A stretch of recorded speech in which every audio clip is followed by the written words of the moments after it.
Hey everyone, it's Xavier Professor X here. I haven't done any I haven't done any of these videos in a while, and for those of you who followed me when I was doing fragrances, you're probably asking if this is a comeback. Well, kind of, sort of.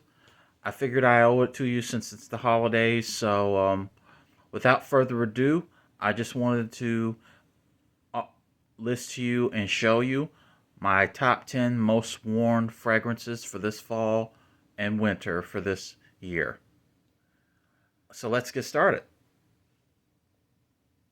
My number 10 fragrance comes from Mason Francis Kurkdjian, and it's the beautiful boozy powdery vanilla, powdery amber, sorry.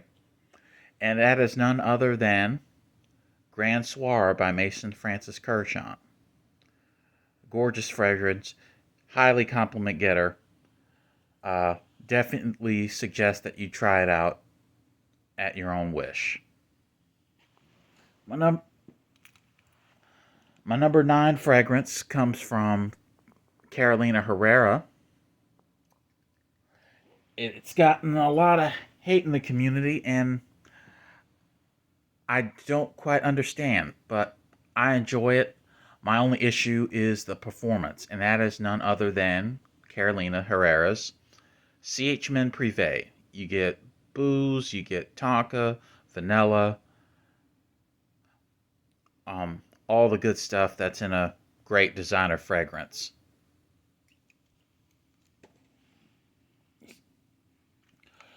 My number 8 fragrance comes from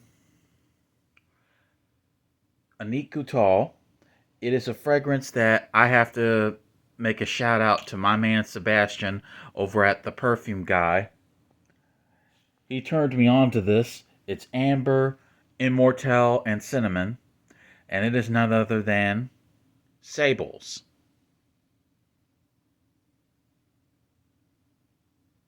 Yeah, like I said, you get amber, you get cinnamon, you get immortelle. A nice combination of those notes.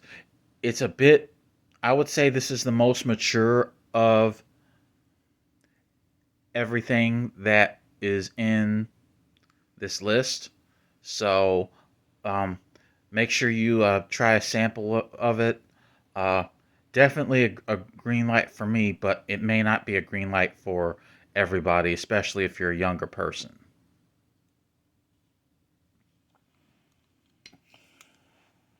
My number 7 fragrance comes from the house of Serge Lutens. It's a fragrance that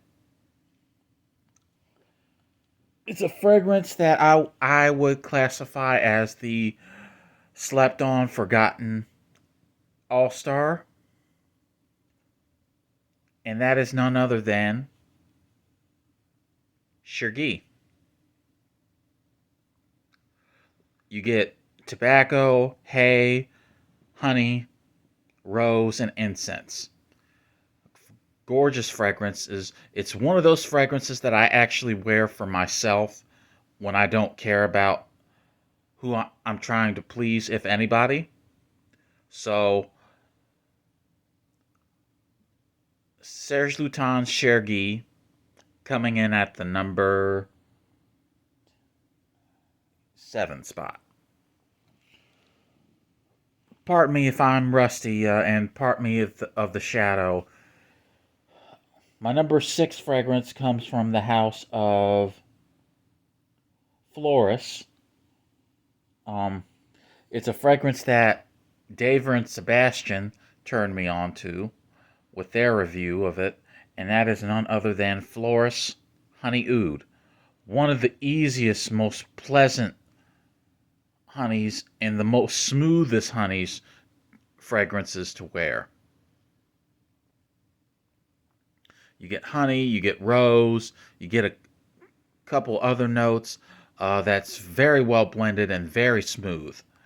So, Flores Honey Oud coming in at the number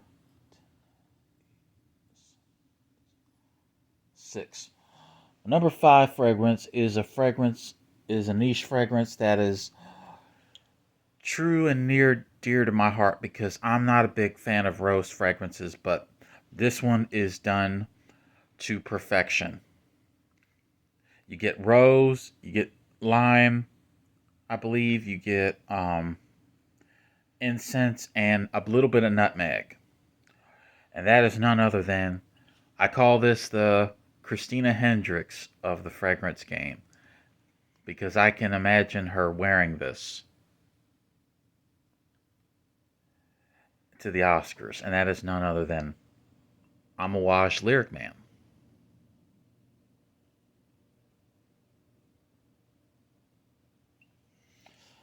Okay.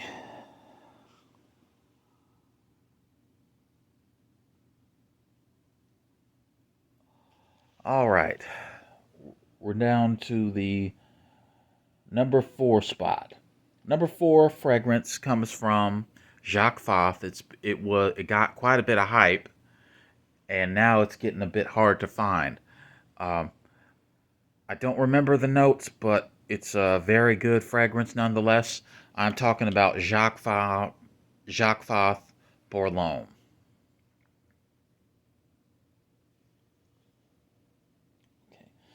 Number 3 spot comes from the House of Parfums de Marly.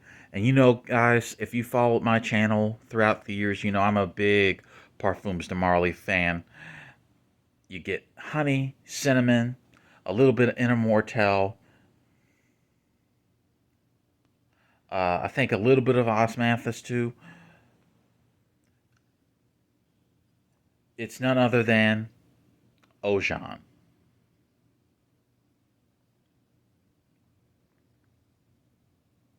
So Ojan at the number 3 spot. My number 2 fragrance has been my signature winter scent for quite a bit, and I've worn the heck out of this. It. I love Tom Ford's Tobacco Vanille.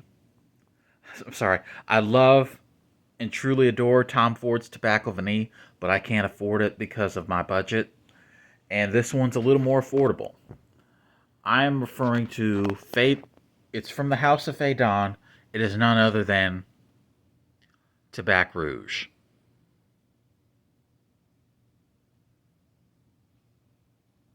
So Tabac Rouge, you get honey, you get benzoin, vanilla, and you get ginger. So that is coming in at the number 2 spot. My number 1 fragrance comes from the house of Jacques Borlone. It is the heavyweight champion of this entire list. And I got to shout out my man, Forever Adrian, man.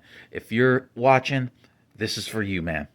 The heavyweight champion of this list is none other than Jacques Borlone's Bogart pour Homme. Lavender, you get vanilla accord, you get a touch of greenness, touch of tobacco. Yeah, it's just an absolute powerhouse and a beautiful fragrance if you mind your applications. So that's my list, guys. That's my top 10 fragrances that I've worn this fall and winter for this year. Let me know in the comment section below what you've been wearing and what you thought of this list. Thank you so much, everybody, for watching and tuning in. I'm Xavier Professor X, wishing you a happy and safe holiday. Take care, and I'll see you soon. Bye-bye.